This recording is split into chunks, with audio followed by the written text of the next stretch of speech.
Okay, so today we're tackling something that I think is really, really important and probably a lot more nuanced than maybe some people initially realize, and that is impalement hazards on construction sites. Definitely, yeah. And we're going to be focusing on this from the perspective of safety professionals, risk managers, really anybody out there who's, committed to making sure that their work sites are as safe as possible. And we've got some pretty interesting source material to dig into for this. A lot of it centering around letters from OSHA, which are really, they're gold when it comes to trying to interpret the regulations and understand how OSHA is thinking about things. Absolutely. You get to see the actual back and forth between people in the industry and OSHA, really clarifying what is meant by the letter of the law. Yeah, and what we're hoping to really illuminate here today is, everybody kind of jumps to the rebar issue when you start talking about impalement hazards on a construction site. Right. And there's good reason for that. It's a very real, very serious hazard. But what we see in these OSHA letters is that the whole issue of impalement and how OSHA is regulating it and how employers need to be thinking about it, it really extends beyond just rebar. Yeah, much broader. And it's a great example of how even if there isn't a specific rule for something, OSHA's general duty clause and their kind of philosophy of safety really, really goes beyond that. Exactly. So let's start by tackling that initial association with rebar.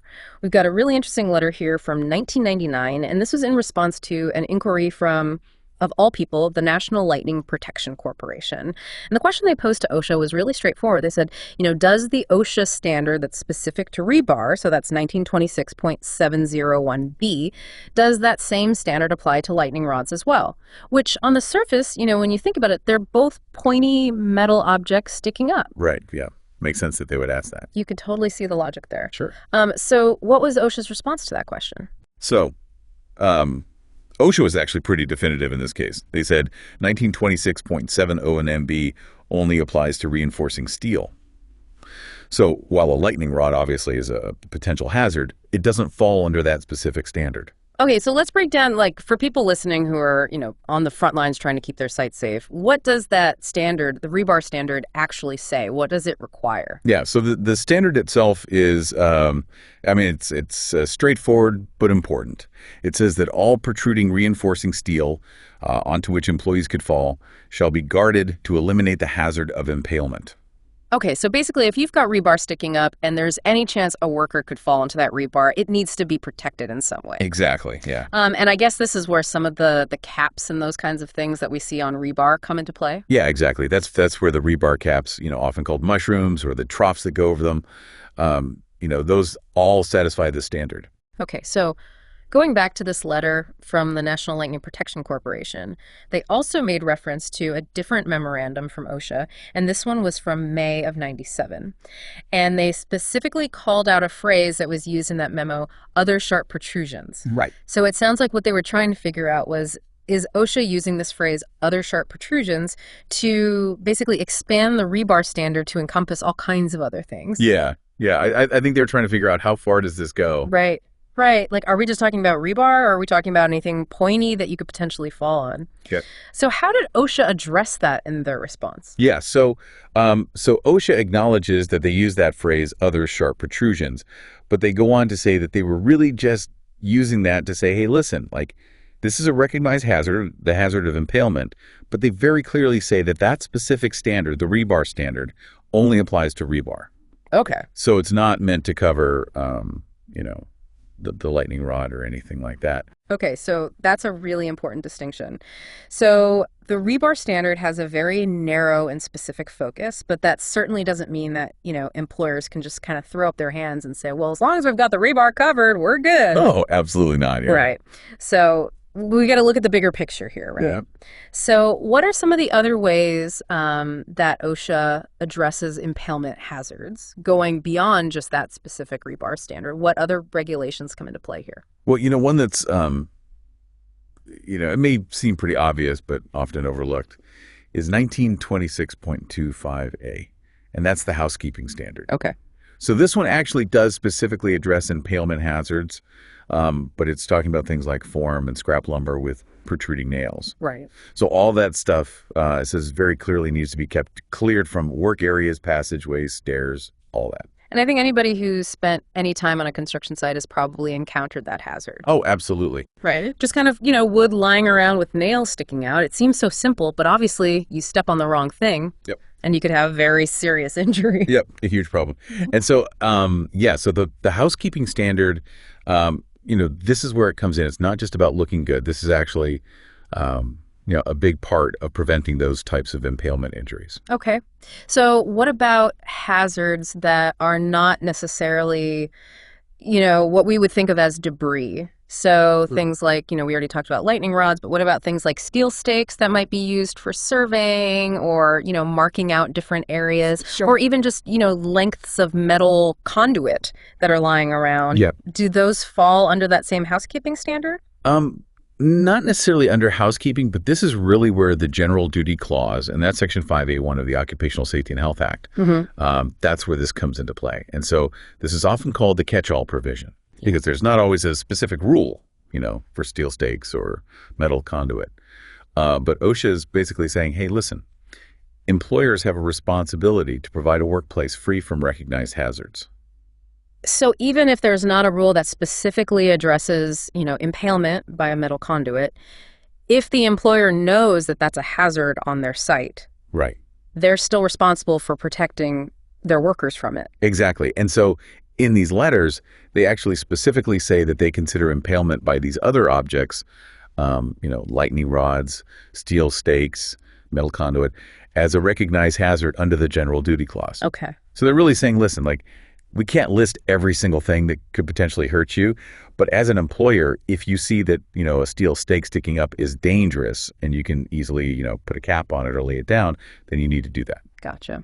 So I guess there are some specific criteria though, right? For that general duty clause to actually apply, it's not just anything that you can imagine. Right, yeah. There are two main conditions. First of all, the hazard has to be recognized, which obviously with impalement, we know this is a recognized hazard. Right. And then the second thing is there has to be a feasible means of abatement.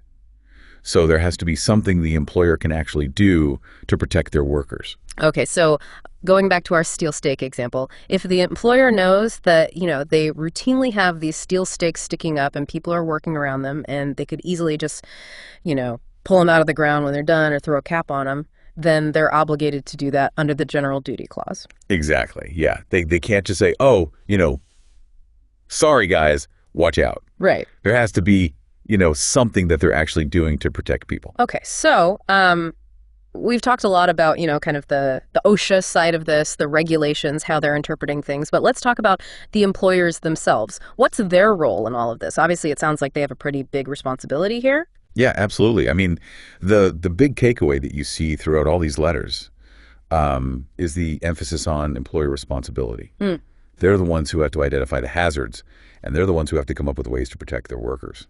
Okay, so when it comes to the actual protection methods, does OSHA have any, preferences or recommendations in terms of specific types of products or anything like that? So that's interesting. OSHA, for the most part, stays away from recommending specific products. Okay.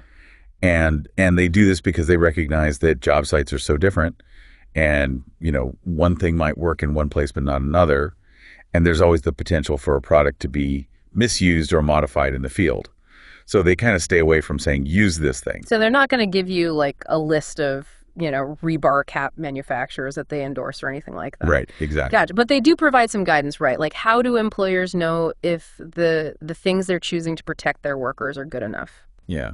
Yeah. And so what they often refer to as a performance criterion. Right. And specifically for rebar, they have this memo that they issued in 97.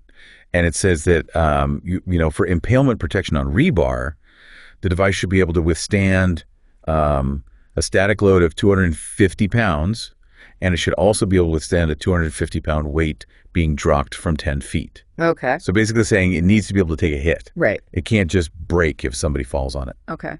And is that Is that just for rebar, or do they apply that kind of thinking to other types of impalement hazards as well? Yeah. So they actually say that that's an appropriate performance criterion for other sharp objects as well. So again, they're not saying use this specific product. Yeah. They are saying, hey, listen, whatever you're using should be able to take this kind of force. Okay, so for all of our safety professionals, our risk managers out there who are listening to this, what would you say are the absolute key takeaways from everything that we've talked about today? Yeah.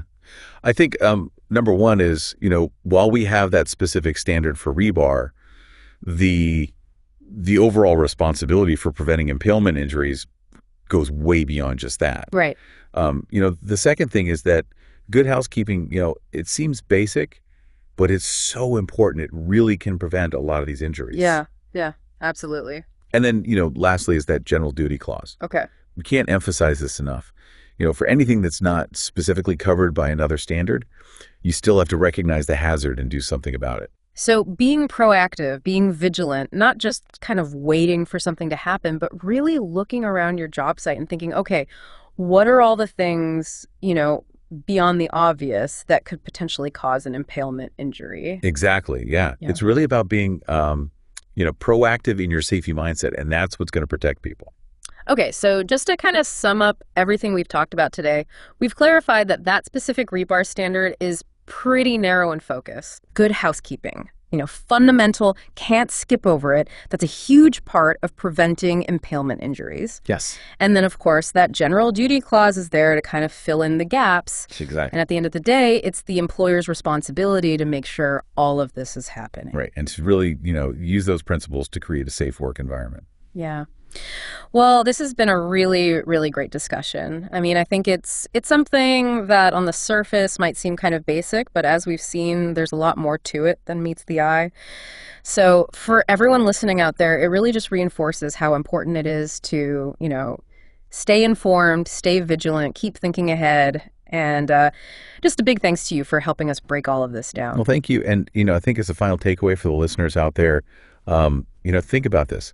How can you, with a really comprehensive safety assessment, how can you identify those hazards that might go unnoticed, that go beyond just rebar and lumber?